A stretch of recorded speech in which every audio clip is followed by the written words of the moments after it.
Hello and welcome to नीव IAS. तो आज हम डिस्कस करेंगे यूपीपीसीएस के क्वेश्चंस, पर्टिकुलरली ज्योग्राफी से रिलेटेड। और जब आप लास्ट 5 इयर्स का यूपीपीसीएस का क्वेश्चंस देखते हो तो मेजॉरिटी ऑफ द क्वेश्चंस आपको दो सेक्शन से दिखाई देते हैं। एक तो आपका वर्ल्ड ज्योग्राफी से रिलेटेड क्वेश्चंस है, यूजुअली मैपिंग बेस्ड। सेकंड जो मेजर क्वेश्चन के चंक्स आपको दिखाई देंगे वो इंडियन फिजियोग्राफी के क्वेश्चंस दिखाई देंगे।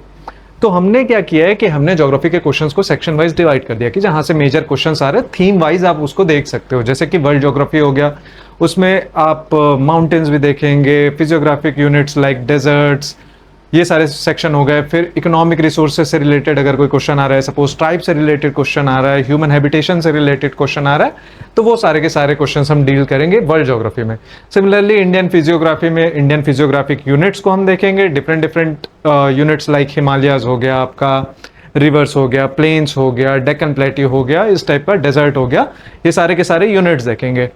फिर उसके बाद हमने ड्रेनेज बेसिन को अलग किया है, एग्रीकल्चर को अलग किया है। इस फॉर्मेट में हमने सारे के सारे और इकोनॉमिक रिसोर्सेज को भी अलग किया है, क्योंकि इकोनॉमिक रिसोर्सेज से भी क्वेश्चंस है।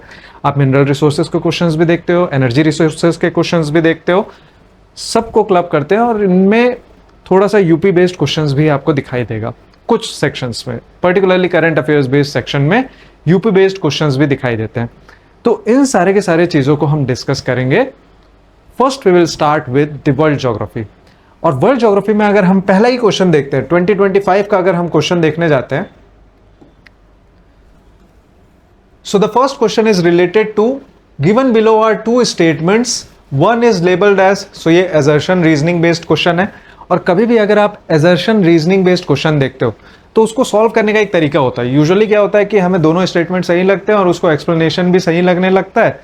और डाउट कहां पर होता है, जब आपको दोनों स्टेटमेंट ट्रू दिखाई दे रहे हैं और आप कंफ्यूज हो रहे हो कि सही एक्सप्लेनेशन है कि नहीं है। उस केस में आपको क्या करना है, आपको असर्शन के आगे लगा देना है बिकॉज। जैसे ये असर्शन है, अगर मान लीजिए ये असर्शन है, इसके सामने आप बस लगा दीजिए बिकॉज। तो अगर आपका रीजनिंग जो है वो असर्शन को जस्टिफाई करेगा तो ये बिकॉज के साथ जस्टिफाई करेगा। ठीक है, जैसे इसी क्वेश्चन को देखते हैं। पहला question, the interior part of Australia sorry is desert and semi arid desert. The statement is true, क्योंकि अगर आप इंटीरियर ऑफ ऑस्ट्रेलिया को देखते हो, अगर आप मैप्स को देखते हो तो आपको यहां पर दिखाई देगा कि ये जो है ये इंटीरियर है ऑस्ट्रेलिया का। This is the section of interior of Australia. यहां पर आपको डिफरेंट डेजर्ट्स दिखाई देते हैं, जैसे कि आपको सिम्पसन डेजर्ट दिखाई देता है, आपको ग्रेट ऑस्ट्रेलियन डेजर्ट दिखाई देता है, आपको गिब्सन डेजर्ट दिखाई देता है। ठीक है, अगर आप ऑस्ट्रेलिया का मैप देखते हो तो so this is the western और interior part of Australia. Western section में भी आपको यहां डेजर्ट दिखाई देंगे और मोस्टली कॉन्टिनेंट्स में आपको western section in tropical margins आपको डेजर्ट दिखाई देंगे। ठीक है, अगर आप जीसी लियोंग रीड करते हो, डेजर्ट वाला चैप्टर अगर आप रीड करते हो तो उसमें आपको इसके पीछे का रीजनिंग भी दिखाई देगा, that why deserts are found in the western margin of the continents. उसके पीछे का रीजन क्या है, दो मेजर रीजंस आपको दिखाई देंगे। एक तो आपका हो गया offshore trade winds. Offshore trade winds क्या है, जो विंड्स आपके लैंड से सी की तरफ जा रहे हैं, लैंड से सी की तरफ। शोर इज नथिंग बट लैंड। सो अगर लैंड से सी की तरफ आपके विंड्स जा रहे हैं तो उसको आप बोलोगे offshore trade winds. First reason होता है डेजर्ट का वेस्टर्न मार्जिन में फाउंड होने का। सेकंड रीजन जो आपका होता है, यहां पर आपको एक कोल्ड करंट भी दिखाई देगा, particularly from pole towards equatorial region. ठीक है, तो ये कोल्ड करंट जैसे यहां पर आपको दिखाई देता है waste Australian current. Waste Australian current अगर आपको दिखाई देगा तो उसका इंपैक्ट आएगा। कोल्ड करंट का इंपैक्ट क्या होगा, कोल्ड करंट के ऊपर का एयर भी कोल्ड होगा। जब एयर कोल्ड होगा तो कंपैरेटिवली डेंस होगा, लेस मॉइस्चर कैरिंग कैपेसिटी होगा, उसमें ज्यादा मॉइस्चर कैरी करने का कैपेसिटी नहीं है, तो वो क्या करेगा, कोस्टल रीजन को भी ड्राई रखेगा। तो मोस्टली वेस्टर्न सेक्शन अगर आप कॉन्टिनेंट्स का देखोगे आपको डेजर्ट्स ही दिखाई देते हैं। सेम रीजन यहां पर भी हो रहा है।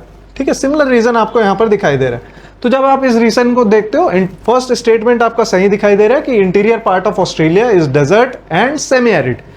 Now let us look at the second reason. Second reason is northern Australia is situated in the temperate zone. अब यहां पर आप देखो बिकॉज लगा के, सबसे पहली बात ये बात कर रहा है इंटीरियर पार्ट की, नॉर्दर्न ऑस्ट्रेलिया की तो यहां पर हमने बात ही नहीं की है। ठीक है, आपका रीजन सही है, रीजन सही हो सकता है, स्टेटमेंट सही हो सकता है कि northern Australia is situated in the temperate zone. Now let us look at the northern Australia. ये आपका नदर्न ऑस्ट्रेलिया का सेक्शन है, ये वाला सेक्शन जो है दिस इज नदर्न ऑस्ट्रेलिया, और ये नदर्न ऑस्ट्रेलिया जो है ये पूरा का पूरा सेक्शन इक्वेटोरियल और ट्रॉपिकल सेक्शन में आ रहा है। It is not in temperate zone. तो जब ये टेम्परेट जोन में नहीं है तो सेकंड स्टेटमेंट तो आपका ऑटोमेटिकली गलत हो जाता है। जब सेकंड स्टेटमेंट गलत हो गया तो आपका ऑप्शन क्या बन रहा है यहां पर, A is true but R is false. अगर दोनों एजर्शन और रीजनिंग सही होते तब आपका बिकॉज का गेम होता है, यहां पर तो बिकॉज का गेम भी नहीं है आपका। ठीक है, अगर आप पूरे ऑस्ट्रेलिया का सेक्शन देखते हो तो ऑस्ट्रेलिया इज अ कॉन्टिनेंट जिसमें आपको सारे टाइप के क्लाइमेटिक रीजन्स दिखाई देंगे। आपको इक्वेटोरियल रीजन भी दिखाई दे रहा है, आपको ट्रॉपिकल रीजन भी दिखाई दे रहा है, मेजर रीजन, सब ट्रॉपिकल रीजन भी दिखाई दे रहा है, स्टेपी टाइप ऑफ ग्रासलैंड भी दिखाई दे रहे हैं। जैसे यहां ग्रासलैंड्स आपको दिखाई देते हैं डाउन्स। ठीक है, steppe type of grasslands are known as downs in Australia. हमने डेजर्ट्स की बात कर ही ली है वेस्टर्न सेक्शन की, जिसमें एक वेस्टर्न सेक्शन में भी डेजर्ट है और इंटीरियर में भी डेजर्ट है, इस सेक्शन में भी डेजर्ट है, एरिडनेस के चलते डेजर्ट है। ठीक है, सेम सिनेरियो आपको एशिया में कहां पर दिखाई देगा, इंटीरियर सेक्शन में आपको गोबी डेजर्ट में दिखाई देगा, आपको टकला मकान डेजर्ट में दिखाई देगा। और गोबी डेजर्ट से रिलेटेड भी क्वेश्चन है, अगर आप मंगोलिया और चाइना के बॉर्डर में गोबी डेजर्ट देखते हो तो वहां पर भी आपको क्वेश्चन दिखाई देता है। ठीक है, तो जब ये वाला पूरा का पूरा रीजन देखेंगे तो ये सारे के सारे से, और टेम्परेट रीजन आपका है ही ऑलरेडी, और वो भी सदर्न सेक्शन में। याद रखने वाला पॉइंट कौन सा है कि सदर्न सेक्शन में आपका टेम्परेट रीजन है। This is Tasmania. तस्मानिया के आसपास अगर आप देखोगे तो टेम्परेट रीजन दिखाई देगा, मेडिटेरेनियन टाइप ऑफ क्लाइमेट दिखाई देगा, ब्रिटिश टाइप ऑफ क्लाइमेट दिखाई देगा। ब्रिटिश टाइप ऑफ क्लाइमेट का खासियत है market gardening. Tasmania for example is known for market gardening. ठीक है, यहां से आपका प्रोडक्ट जाता है। तो ये सारे के सारे सेक्शन को जब आप देखोगे, ऑस्ट्रेलिया में डिफरेंट टाइप्स ऑफ क्लाइमेट है, पर आपको देखना है कौन सा ट्रॉपिकल रीजन में है, कौन सा टेम्परेट रीजन में है, कहां पर डेजर्ट है, किस सेक्शन में डेजर्ट है। इन सब का जो एक्सप्लेनेशन है that can be given through this diagram, कि यहां पर आपका साउथ ईस्ट ट्रेड विंड जो है वो ऑफशोर ट्रेड विंड चलेगा। ठीक है, उसके चलते यहां पर आपको वेस्टर्न मार्जिन में डेजर्ट दिखाई देंगे। क्लियर। और एक सेकंड सिनेरियो आपको ये दिखाई देता है वेस्ट ऑस्ट्रेलियन करंट का।